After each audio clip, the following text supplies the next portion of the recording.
예수님을 아는 지식이 얼마만큼 중요하다고 생각하십니까? 예수 아는 것이 얼마나 중요한 것일까요? 사활적으로 중요하다고 생각합니까? 아니면 알면 좋고 그냥 모르면 크게 문제되지 않는다고 생각합니까? 예수님을 아는 지식은 사활적으로 중요합니다. 죽느냐 사느냐가 달려있는 문제입니다. 예수님을 아는 지식은 여러분이 세상의 모든 것을 다 아는 것보다 1000배, 10,000배 중요합니다. 여러분이 예수님을 아는 지식을 갖는 것은 우리가 사는 이 세상에서 가장 중요하고 위대한 지식을 갖는 것입니다. 오늘 읽은 본문 말씀에서 그 사실을 우리들에게 알려줍니다. 예수님을 아는 것이 얼마만큼 중요한지를 알려줍니다. 오늘 본문의 이 배경은 뭐예요? 예수님이 겟세마네 동산에서 기도하셨습니다. 기도를 이제 마치시고 이제 자기의 되어질 운명을 향해서 나아갈 때에 배신자 가롯 유다가 자신이 그 안내한 로마 군병들과 성전을 지키던 자들이 검과 몽치로 무장을 하고서 예수님을 잡으러 왔습니다. 이때 베드로가 예수님의 체포를 막기 위해서 갖고 있던 칼로 대제사장의 종의 귀를 잘랐습니다. 마태복음은 그 종이 대제사장의 종이라고 언급이 안 돼 있지만 누가복음과 요한복음에는 명료하게 대제사장의 종이었더라고 되어 있습니다. 다행히 예수님이 종의 귀를 붙여주셨습니다. 그 후에 예수님이 왜 자신이 그런 상황을 받아들였는지를 말씀하시는 것이 본문의 배경입니다. 자, 그러면 왜 가롯 유다와 군병들과 베드로가 아주 비열하고 무모한 행동을 했을까요? 왜 본문에 소개된 이 세 부류의 사람들은 아주 비열하고 폭력적이고 무모한 행동을 예수님 앞에서 행했냐 하는 것입니다. 뭐 때문이죠? 예수님 아는 지식이 없었기 때문입니다. 예수님을 알았다면, 다시 말하면 그분이 누구이며 그분이 왜 그러한 일을 하고 있는지를 정확히 알았다면 그런 일을 절대로 할 수가 없었습니다. 그 원리는 지금도 똑같습니다. 오늘 우리가 사는 이 시대에 그대로 적용되는 원리라 그 말입니다. 수많은 사람들이 예수님 모르기 때문에 예수님께 해서는 안 될 일을 행하고 있고 예수님께 해야 될 일을 행치 않는 세대 속에 있습니다. 예수님이 누구인가를 알면 절대로 그렇게 할 수 없는 일을 하고 있다 그 말입니다. 여러분은 어떻습니까? 저 자신을 포함한 내가 목회를 하면서 경험하는 것이 그런 것입니다. 때로는 안타까워서 야단도 쳐보고 눈을 부라리기도 하지만 그렇게 해가지고 사람이 바뀌는 거 아니는 거 너무 잘 압니다. 너나 할 것 없이 예수님 모르면요, 가롯 유다, 예수 잡으러 온 군병들 베드로와 같이 똑같이 행동하는 것입니다. 그러므로 예수님 아는 것이 너무너무 중요합니다. 자, 그러면 예수님을 아는 지식이 왜 그토록 중요하냐 하는 것인데, 첫 번째로는 예수님을 모르면 그분에 대하여 죄된 행동을 겁 없이 행하기 때문에 그렇습니다. 예수님을 모르면 다시 너나 할 것 없이 모든 인간은 예수님에 대해서 죄된 행동을 겁 없이 저지른다 그 말이에요. 모든 죄는 예수님과 해당이 되어 있지만 특별히 예수를 모르면 예수님에게 직접적으로 그 앞에서 죄를 범한다는 사실입니다. 인간이 예수님 모르면 누구든지 반드시 그분을 직접적으로 대적하든지 아니면 냉소적으로 거부하든지 아니면 아주 무관심한 태도로서 멸시하는 죄를 짓게 됩니다. 왜 그렇죠? 왜 모든 인간, 다시 말하면 예수를 모르는 인간은 반드시 그럴 수밖에 없냐 하는 것입니다. 그 인간 안에 죄가 들어있는데 그 죄의 특성은 제일 먼저 우리 밖에 어떤 다른 것에 나쁜 행동을 하는 것이 1차적인 반응이 아닙니다. 죄의 특성의 가장 핵심은 하나님을 미워하는 것입니다. 그렇기 때문에 하나님의 아들 예수 그리스도와 꼴보기 싫은 거예요. 자주 말씀드렸지만 그냥 예수 믿는 사람이나 안 믿는 사람이나 바베큐 하면서 잘 놀다가 갑자기 예수 이야기 꺼내면 그때부터 사람들이 돌변해가지고 완전히 우리를 무시하고 우리가 소개하는 예수 그리스도를 냉소적으로 거부하고 멸시하는 것을 너무너무 우리가 많이 봅니다. 왜 그렇다고요? 공부를 많이 못해서 그런 거 아니에요. 미국의 문화를 몰라서 그런 거 아니에요. 그 사람이 인간적으로 나이스하지 않아서 그런 것이 아니라 그 사람 속에 타락한 아담의 옛본성이 꽉 자리 잡아 있어가지고 그 죄가 하나님을 싫어하고 예수님을 미워하기 때문에 그런 것입니다. 오늘 본문에서 그 사실을 등장하는 사람들을 통해서 아주 잘 보여줍니다.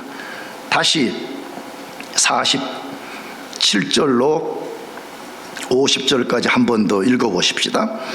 말씀하실 때 12 중에 하나인 유다가 왔는데 대제사장들과 백성의 장로들에게서 파송된 큰 무리가 칼과 몽치를 가지고 그와 함께 하였더라. 예수를 파는 자가 그들에게 군호를 짜 이르되 내가 입맞추는 자가 그이니 그를 잡으라 한지라.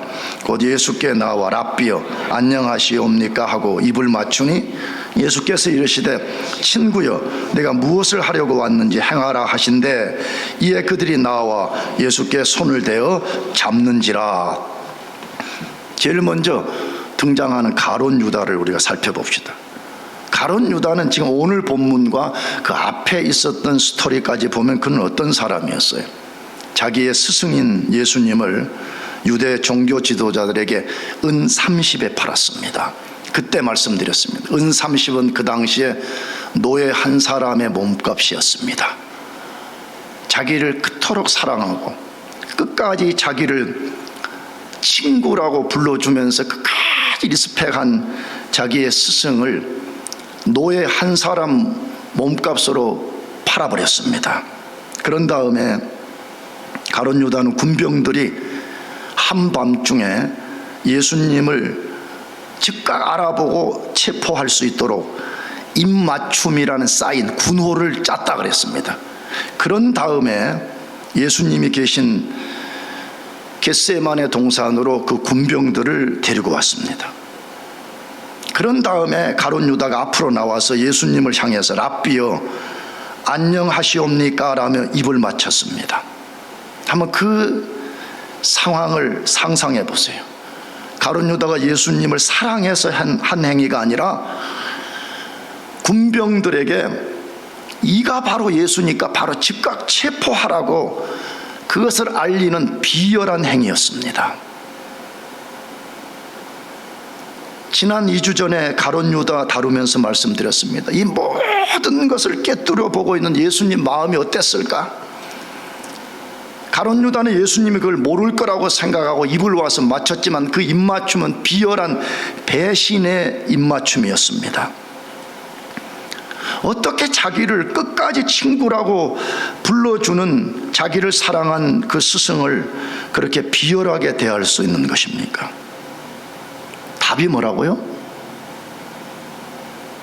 예수님을 한 번도 인격적으로, 관계적으로, 체험적으로, 경험적으로 안 적이 없었기 때문에 그렇습니다. 그는 3년 6개월 동안 예수님을 피상적으로만 알았습니다. 그 그가 그린 지식을 가지고 예수님께 투영을 시켜서 끝내 자기 욕망을 예수가 채워주지 않을 때 그는 예수를 비열하게 배신하고 말았던 것입니다. 가룟 유다는 예수님을 몰랐습니다. 3년 6개월 동안 같이 동거동락을 했지만 한 번도 예수의 인격과 자기 인격이 연합된 적이 없었다, 그 말입니다. 가룟 유다가 예수님 몰랐다는 여러 증거 중에 하나가 오늘 본문에 뭐죠? 그는 예수님을 랍비라고 불렀습니다. 누구라고 불렀다고요? 랍비. 랍비는 선생님, 그런 뜻인데 그는 한 번도 예수님을 자신의 구주라고 부른 적이 없었습니다. My Lord, My Savior라고 부른 적이 없었습니다. 그는 예수님을 한 번도 하나님이라고 부른 적이 없었습니다. 가룟 유다가 이해한 예수님은 많은 랍비들 중 한 명이었던 것입니다. 그는 예수님을 인격적으로 안 적이 없었습니다. 예수님을 모르기 때문에 지극히 당연하게 비열한 행위를 서슴지 않았고 심지어 자신이 예수님께 얼마나 큰 악을 지금 행하고 있는지조차 몰랐습니다. 저는 이 본문을 보면서 이게 좋은 평가는 아니지만 예수 모르면 지극히 이렇게 된다는 거예요. 이건 정상적이에요. 예수 모르면 정상적인 거예요. 예수가 누구인지를 모르면 모든 인간은 가룟 유다와 같이 행동할 수밖에 없어요. 그렇게 행동하는 게 지극히 정상적인 거예요. 왜냐 그러면 예수를 모르기 때문에 그런 것입니다. 나는 그래서 나 자신을 포함한 영광교회 모든 교우들이 힘써 예수님 알기를 축복합니다. 아멘. 예수님 알아야 됩니다. 내가 말하는 예수님 안다는 건 정보적 내피셜 그 지식을 말하는 것이 아니라 당연히 예수가 누구인가에 대한 인포메이션을 얻을 뿐만 아니라 내가 그분과 진짜 인격적인 교통을 만들어내느냐 이 말이에요. 내가 진짜 관계적인 만남을 갖고 있는가, 나는 그분을 경험하고 있는가, 나는 그분을 실제적으로 체험하고 있는가, 이 지식을 말하는 것이에요. 이 지식을 갖는 거는 여러분이 여기서 무슨 어떤 것을 추구하는 지식보다 100배, 1000배, 10,000배 중요한 것입니다. 다음으로 우리는 소개되는 군병들을 살펴볼 필요가 있습니다. 예수님을 체포하러 군병들이 왔습니다. 그들이 검과 몽치로 무장을 하고 왔습니다. 그들은 틀림없이 자기들 스스로가 무장을 하고 온 것이 아니라 윗사람들의 지시를 받았던 거죠. 로마 군병들은 로마 군단의 어떤 사령관의 지시를 받았을 것이고, 성전을 파수하는 유대의 파수꾼들은 분명히 종교 지도자들의 지시를 받고 예수를 잡으러 온 것입니다. 근데 자, 그들의 모습을 보시기 바랍니다. 예수를 잡으러 왔는데 말이에요, 검과 몽치로 무장을 하고 왔다, 그렇게 되어 있습니다. 뭘 보여주는 거예요? 여러분, 예수는 평화의 왕입니다. 믿습니까? 근데 그 평화의 왕을 지금 잡으러 오는 그들의 모습이 뭐예요? 로마와 유대를 전복시키는 아주 위험한 인물로 그들이 알고 있었습니다. 그래서 강도를 제압하고 반역자를 체포할 때 사용하는 무기를 들고 왔던 것입니다. 그래서 예수님도 거기에 대해서 평가를 했죠. 뭐라고? 너희가 강도를 잡는 것 같이 검과 몽치를 가지고 나를 잡으러 나왔느냐라고 말했습니다. 평화의 왕, 나는 한 번도 반역을 꾀한 적도 없고 쿠데타를 모의한 적도 없고 나는 사회를 혼란시킨 적도 한 번도 없었고 나는 과거에 성전에서 평화롭게 말씀을 전하고 있었지 않느냐, 지금 그 말을 역설적으로 도전한 것이죠. 그런데 그들은 예수가 누구인지를 몰랐기 때문에 그들은 예수를 폭도로, 예수를 강도 정도로 여기고 무장을 하고 잡으러 왔더라, 그렇게 되어 있습니다. 자, 우리가 같이 질문을 던져봅시다. 이 본문에 소개된 가룟 유다와 군병들은 누구입니까? 성경은 이 사람들을 누구라고 말하고 싶은 거예요? 오늘 예수님 모르는 모든 사람들의 대표자라고 말하는 것입니다. 예수님 모르면 인간은 반드시 가룟 유다와 아니면 이 군병들처럼 예수에 대해서 반응한다, 그 말입니다. 저는 우리 주변을 이렇게 살펴보면서 어떤 사람들을 볼 때 가장 두려운 게 뭐냐 그러면 겁 없이 예수님을 대적하고 멸시하고 조롱하는 사람들을 볼 때 그렇습니다. 그들이 멸시하는 대상, 조롱하는 대상, 대적하는 대상이 누구인가를 모르기 때문에 그러는 것입니다. 만일에 예수가 누구인가를 단 1만 알아도 그들은 그런 적대적 태도를 내려놓을 수밖에 없는 거잖아요. 근데 예수가 누구인지 모르니까 예수 멸시하고 예수 조롱하고 예수 대적하는 것을 그냥 아주 장난처럼 하고 있다는 것이에요. 심지어 그런 사람들이 왜 위험하고 두려워요? 예수님이 그런 사람들에게 어떤 해를 끼친 적도 없었습니다. 심지어 그런 사람들은 그분이 창조한 땅에 발을 딛고 그분을 힘입어 살면서 그런 태도를 취하기 때문에 그렇습니다. 그런 사람들이 인정하든 인정하지 않든 이 모든 만물은 예수 그리스도의 것입니다. 믿습니까? 그분이 창조하셨고 지금 그분이 이 만물을 우리들에게 허용해서 우리 인간들이 그분의 땅에 발을 딛고 그분의 공기를 마시고 그분의 모든 공급된 물질을 먹고 힘입어 살면서도 이런 것들은 다 예수와 관계없이 자기 스스로가 만들어낸 것처럼 여기면서 예수를 대적하고 멸시하고 조롱하는 것을 볼 때 두렵기 짝이 없습니다. 도대체 이런 사람들은 무엇을 믿고 무엇에 근거해서 만왕의 왕이신 예수 그리스도 앞에 두려움 없는 행동을 겁없이 하는가? 그걸 볼 때 두려운 마음밖에 없습니다. 시편 성경에 이런 행동을 하는 사람들이 얼마나 위험한 사람들인가를 소개하는 말씀이 있습니다. 그것이 시편 2편 1절에서 12절까지 긴 말씀인데 한번 여러분 읽으면서 잘 발견해 봐요. 하나님 혹은 하나님의 아들 예수 그리스도를 대적하고 멸시하고 무시하면 그 인생이 어떻게 된다라고 쓰여졌냐 하는 것입니다. 같이 한번 읽어보십시다. 어찌하여 이방 나라들이 분노하며 민족들이 헛된 일을 꾸미는가? 군왕들이 나서며 관원들이 서로 꾀하여 여호와와 그의 기름 부음 받은 자를 대적하며 우리가 그들의 맨 것을 끊고 그의 결박을 벗어버리자 하는도다. 하늘에 계신 이가 웃으시며 주께서 그들을 비웃으시리로다. 그때 분을 바라며 진노하사 그들을 놀라게 하여 이르시기를 내가 나의 왕을 내 거룩한 산 시온에 세웠다 하시리로다. 내가 여호와의 명령을 전하노라. 내게 이르시되 너는 내 아들이라. 오늘 내가 너를 낳았도다. 내게 구하라. 내가 이방 나라를 내 유업으로 주리니 내 소유가 땅끝까지 이르리로다. 내가 철장으로 그들을 깨뜨리며 질그릇같이 부수리라 하시도다. 그런즉 군왕들아 너희는 지혜를 얻으며 세상의 재판관들아 너희는 교훈을 받을지어다. 여호와를 경외함으로 섬기고 떨며 즐거워할지어다. 그의 아들에게 입맞추라. 그렇지 아니하면 진노하심으로 너희가 길에서 망하리니 그의 진노가 급하심이라. 여호와께 피하는 모든 사람은 다 복이 있도다. 아멘. 여러분, 이 긴 말씀의 핵심이 뭐예요? 하나님과 그의 아들을 대적하고 그의 아들의 통치를 벗어나려고 하는 사람들은 하나님이 그들을 보고 비웃는다고 말해요. 뭐 한다고요? 비웃어요. 가소롭다 그렇게 비웃는다 그 말이죠. 근데 얼마나 많은 사람들이 오늘 하나님의 하나님 되심을 인정하지 않으려고, 예수 그리스도의 주 되심을 인정하지 않으려고 사람들이 얼마나 악한 행동을 하는지 우리가 너무 잘 알고 있습니다.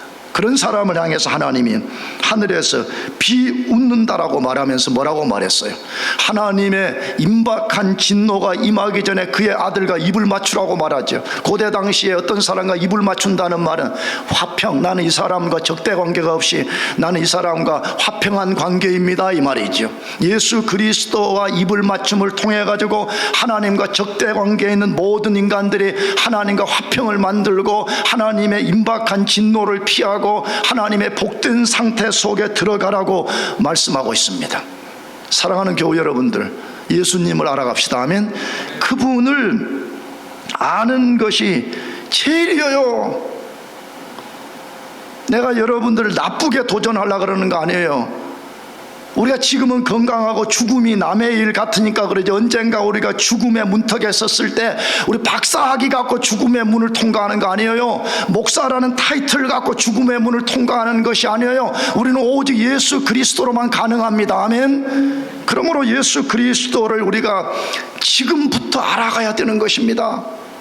내가 그분과 인격적 교제를 만들어내고 내가 그분과 생명의 관계 속에서 하루하루를 살아가는 것입니다. 우리 모두가 그렇게 될 수 있기를 축복합니다. 두 번째로, 예수님 아는 지식이 왜 그토록 중요해요? 예수님을 모르면 그분이 가진 절대 주권, 그분이 가진 절대 권세를 알 수 없기 때문에 그렇습니다. 다시 말하면 도대체 예수가 얼마만한 권세와 주권을 가지신 만왕의 왕이신가 하는 걸 알 수 없다, 그 말입니다. 베드로는 군병들이 예수님을 체포할 때 칼을 뽑아서 말고라고 하는 대제사장의 종의 귀를 잘랐습니다. 요한복음에 보면 이 종은 대제사장의 종이고 이름이 말고라고 되어 있습니다.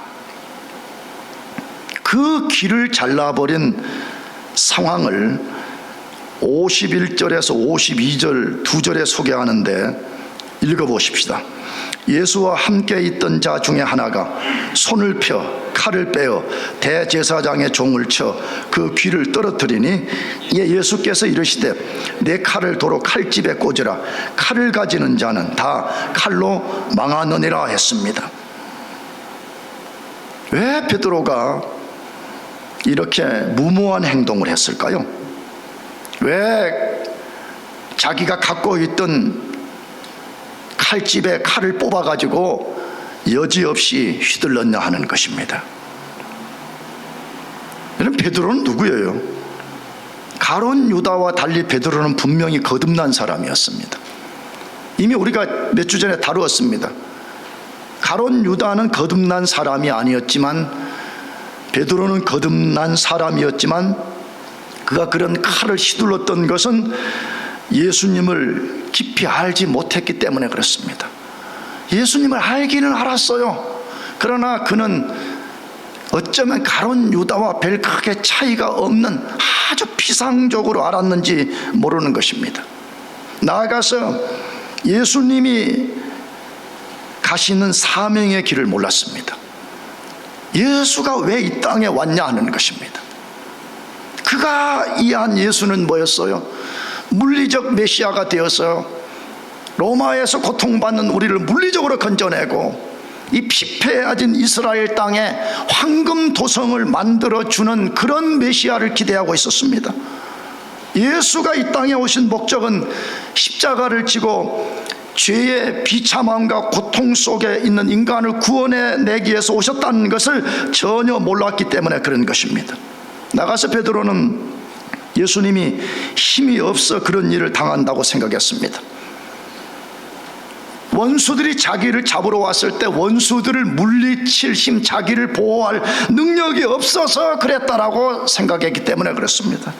나가서 자신이 전에 쳤던 큰 소리처럼 예수님이 십자가에 죽임당하는 것을 막아야 된다는 자기 신념 때문에 칼을 뽑아서 말고에게 내리쳤던 것입니다. 상상해 보세요.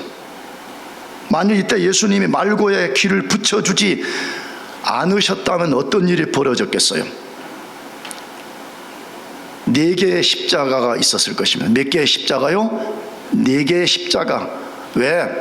그는 공권력에 대항한 죄 때문에 붙들려서 그 자리에서 붙들려서 예수님이 십자가에 못 박힐 때 좌우편의 강도와 베드로의 십자가가 거기 분명히 하나 더 있었을 가능성이 높습니다. 예수님에 대한 무지는요, 반드시 베드로처럼 무모한 행동을 낳게 됩니다. 여기 무모한 행동이란 말이 뭐예요? 자기 뜻대로 한다 이거 말이에요. 예수님의 뜻을 쫓는 삶이 아니라 자기 뜻대로 행동하는 것이에요. 그러므로 베드로가 칼집에서 칼을 뽑아서 말고에게 내리친 행위는 실제적이기도 하지만 오늘 우리들의 굉장히 상징적인 행위예요. 뭐라고요? 그것은 무모함이라는 거예요. 그것은 예수님의 뜻 그런 거 상관없다는 거예요. 모든 것은 내 뜻대로 되어야 되고 모든 것은 내 중심으로 되어야 된다는 것을 드러내는 상징적 행위라 이 말이에요. 그러므로 우리가 우리 자신의 생각과 마음과 의지를 우리 인생이라는 칼집 속에 잘 집어넣을 줄 알아야 돼. 아멘. 이걸 마음대로 꺼내가지고 휘두르는 행위는 무모한 행위요. 그것은 예수의 뜻을 정면으로 거역하는 행위라 이 말이에요. 분명히 어쩌면 베드로는 일말의 선한 의도가 있었잖아요. 자기의 스승을 체포하러 오는 사람을 프로텍트 하겠다고 칼을 뽑은 것이 사실이었습니다. 그러나 그 행위는 예수의 뜻을 거스르는 것이요, 예수님의 가시는 길을 정면으로 가로막은 거잖아요. 그런 베드로에게 예수님이 아주 중요한 말씀을 하셨습니다. 우리가 깊이 새겨드려야 될 말씀을 하셨습니다. 그것이 53절입니다. 읽어보겠습니다.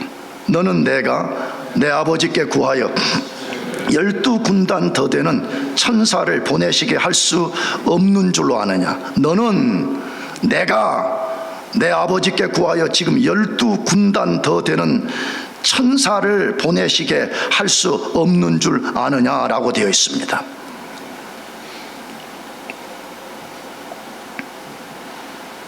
무엇을 말씀했어요? 여기 말씀 속에 두 가지가 들어있습니다. 하나는 예수님 자신이 어떤 분인가를 하나는 소개했고, 하나는 왜 군병들이 자기를 체포할 때 자기가 저항하지 않고 순순하게 수용했는지를 알려주고 있습니다. 자, 그럼 우리가 첫 번째 제기된 문제를 다시 던져봅시다. 예수님은 어떤 분이라고 소개되어 있어요? 뭐라고 됐죠?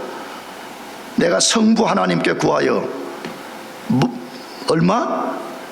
12군단. 이전 한글 성경은 12영 더 되는 천사를 보내시게 할 수 없냐 이렇게 되어 있습니다. 이 말을 그냥 단순하게 풀면 뭐예요? 예수님은 성부 하나님께 12영도 더 되는 천사를 보내어서 적들을 한순간에 물리치고 자기를 보호할 수 있는 분이다 그 말이죠.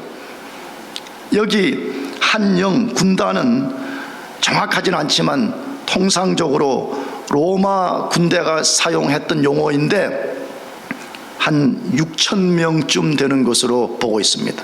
한 영, 한 군단 6,000명 쪽으로 잡은 것인데 12영이면 몇 명을 말하는 거예요? 7만 2천. 단순하게 우리가 접근을 하더라도 7만 2천 명 이상의 천사를 불러서 얼마든지 자기를 프로텍트할 수 있다라는 것을 말씀하면서 내가 그렇게 할 수 있다는 거예요. 그러나 내가 그렇게 하지 않은 이유가 있다는 것이죠. 이걸 통해서 뭘 발견할 수가 있어요? 예수님이 만물의 절대 주권자라는 것이에요. 예수님이 만물의 절대 권세자라 그 말이에요. 예수님 그분에게 능치 못한 일은 아무것도 없다 그 말입니다. 믿으시기 바랍니다. 사실이잖아. 이 만물 누가 창조했어요?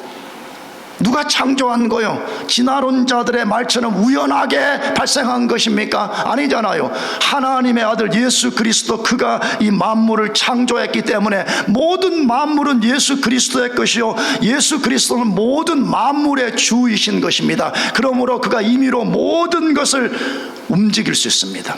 성경을 잘 보세요.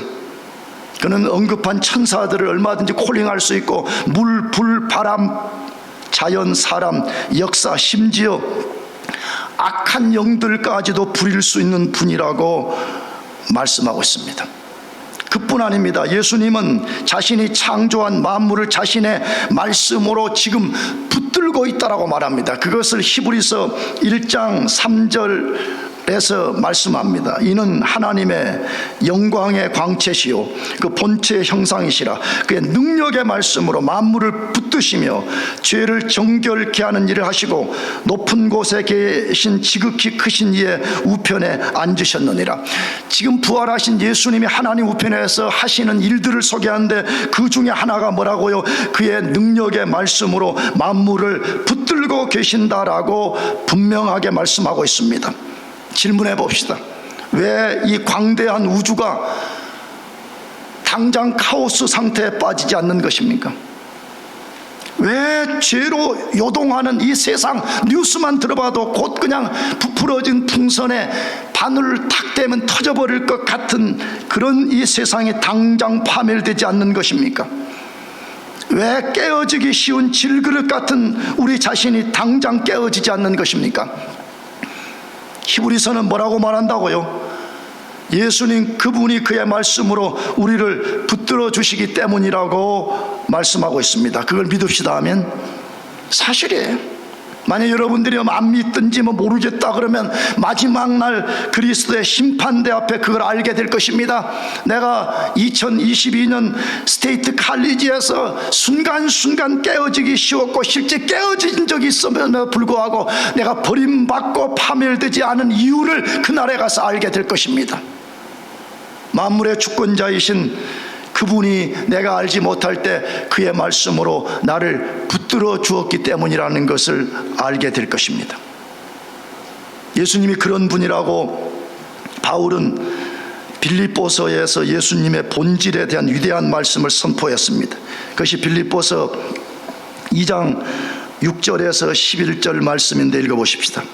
그는 근본 하나님의 본체시나 하나님과 동등됨을 취할 것으로 여기지 아니하시고 오히려 자기를 비워 종의 형체를 가지사 사람들과 같이 되셨고 사람의 모양으로 나타나사 자기를 낮추시고 죽기까지 복종하셨으니 곧 십자가에 죽으심이라.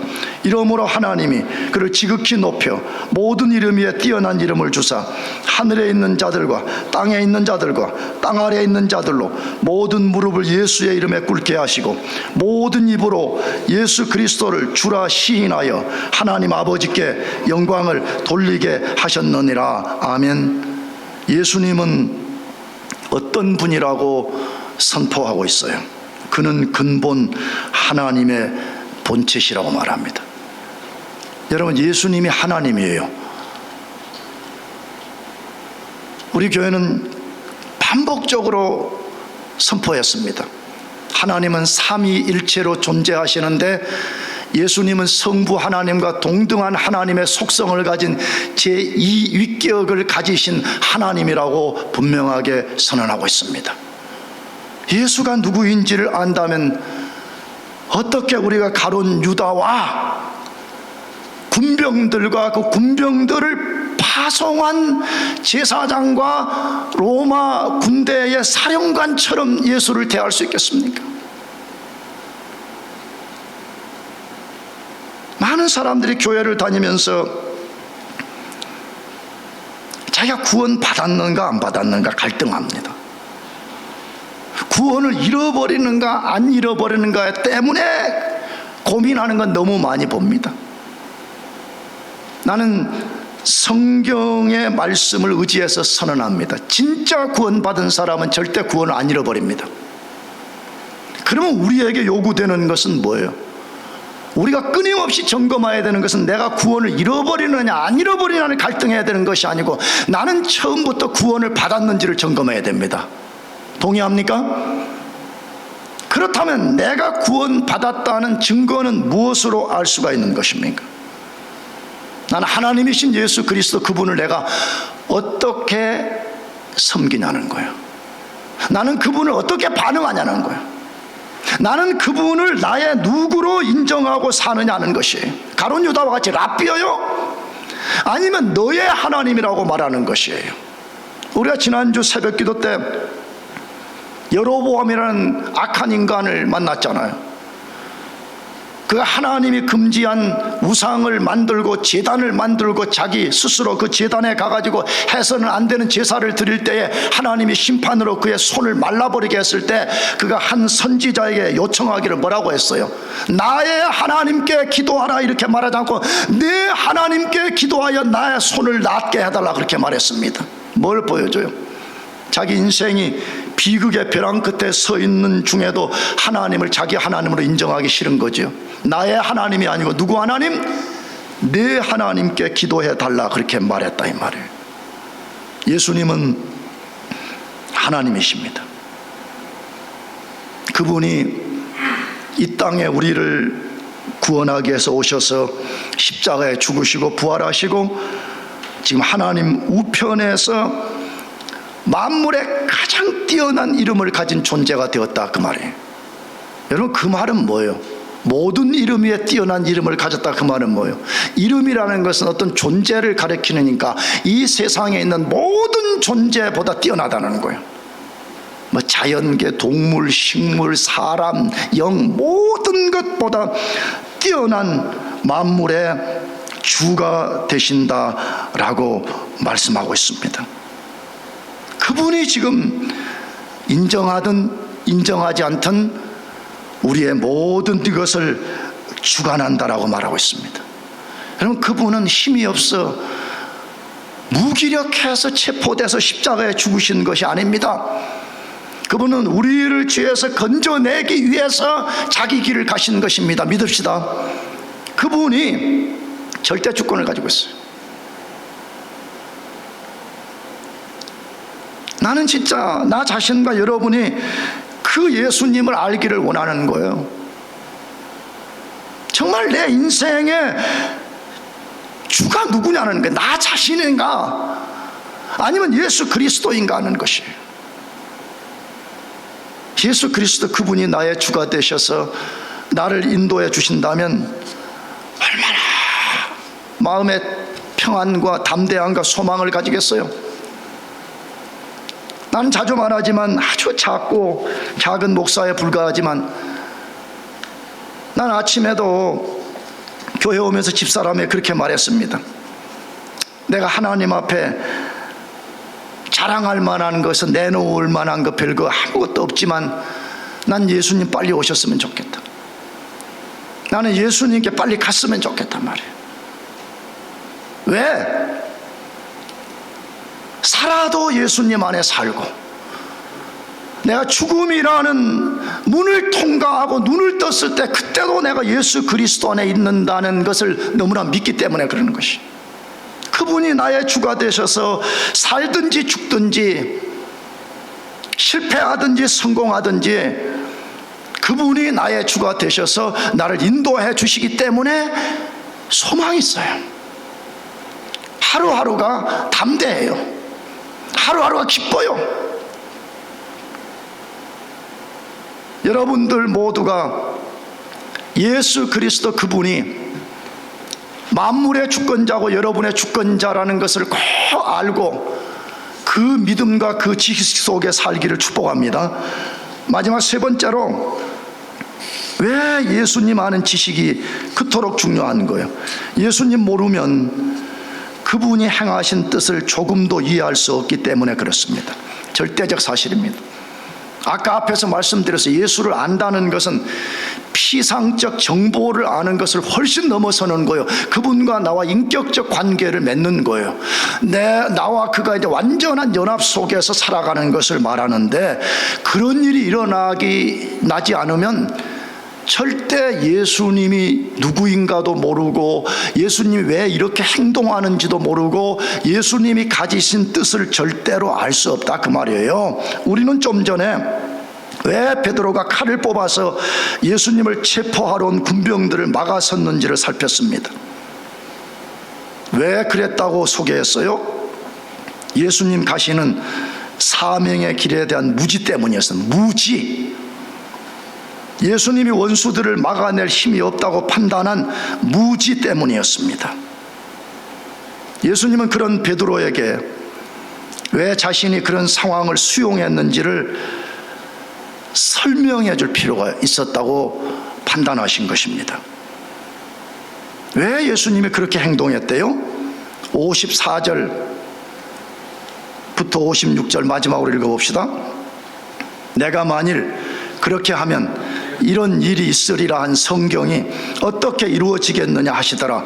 그때 예수께서 무리에게 말씀하시되 너희가 강도를 잡는 것 같이 칼과 몽치를 가지고 나를 잡으러 나왔느냐. 내가 날마다 성전에 앉아 가르쳤으되 너희가 나를 잡지 아니하였도다. 그러나 이렇게 된 것은 다 선지자들의 글을 이루려 함이니라 하시더라. 이에 제자들이 다 예수를 버리고 도망하니라. 뭘 보여줘요? 예수님은 베드로가 생각한 것처럼요, 힘이 없어서 체포당한 거 아니라 지금 그 말씀하고 있죠. 하늘의 천사를 불러서 자신을 보호할 능력이 없어서 그런 상황에 굴복한 것이 아니라고 말씀하고 있어요. 그럼 뭐 때문에 그렇게 했대요? 성경 말씀을 이루려고 그렇게 했다라고 말하고 있어요. 성경 말씀을 뭐 하려고요? 성취하려고 자기가 그렇게 하고 있다라고 말씀하셨습니다. 그 말씀을 두 번 반복했죠. 54절에서 내가 만일 그렇게 하면, 다시 말하면 내가 하늘에 12영 더 되는 천사를 불러가지고 적들을 진멸하고 나를 보호한다면 그 말이죠. 이런 일이 있으리란 성경이 어떻게 이루어지리요? 내가 그 상황을 받아들이지 않고 저항했다 그러면 성경의 예언이 절대로 성취될 수 없었다, 그거 말하는 거죠. 두 번째 56절에 그러나 이렇게 된 것은 다 선지자들의 글을 이루려 함이니라라고 말씀하고 있습니다. 자, 다시 왜 예수님이 자신의 절대 권세를 사용하지 않고 군병들에게 순순히 체포당했다고 말씀하고 있죠? 성경에 예언된 말씀을 성취하기 위해서 그렇게 하셨다고 되어 있습니다. 그 말 바꾸는 무슨 말이죠? 하나님이 성경을 통해서 드러난 하나님의 뜻에 자기가 완전하게 복종하기 위해서 그렇게 하셨다고 말씀하고 있습니다. 뭘 보여주는 거예요? 예수님 때 탄생하고 예수님 이 땅에서 군병들에게 체포당하고 십자가에 못 박혀 죽임당한 이런 일련의 모든 것이 우연한 것이 아니라 그 말이죠. 예수님이 인간을 이길 힘이 없어서 무기력하게 당하신 것 절대로 아니라 그 말입니다. 성경에 예언된 그 모든 것대로 행하셨으며 자신이 그 성경의 예언을 성취하기 위해서 그런 행위를 하셨더라라고 말씀하고 있습니다. 그래서 오늘 본문에 그것을 이루려 하심이라 이 말씀을 기록해 놓았습니다. 자, 그런데 여러분, 마태복음의 핵심이 뭐냐 그러면 바로 이것 보여주는 거예요. 마태복음은 뭐 때문에 기록해 놓았어요? 그러면 우리가 교회 다닐 때 이런 말 많이 해요.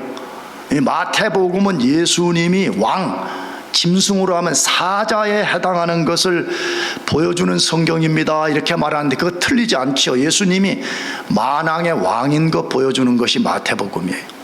그러나 사실은 그것을 훨씬 넘어선 이야기가 뭐냐 그러면 방금 이런 대로 성경의 말씀을 뭐 하려 함이라?